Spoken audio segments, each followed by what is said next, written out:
Hello, so the next question is three objects: A solid sphere, B a thin circular disk, and C circular ring. Each have the same mass m and radius r. They all spin with the same angular speed omega about their own symmetry axis. The amount of work done W required to bring them at rest would satisfy the relation.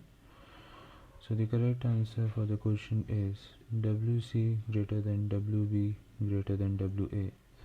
So as you know that the work done is change in kinetic energy, hence more the kinetic energy, more will be the work done.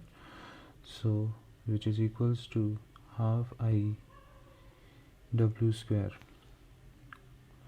They all have the same angular velocity, hence more the moment of inertia, more the kinetic energy, and hence more will be the work done, which gives us the conclusion that WC is greater than WB is greater than work done by A.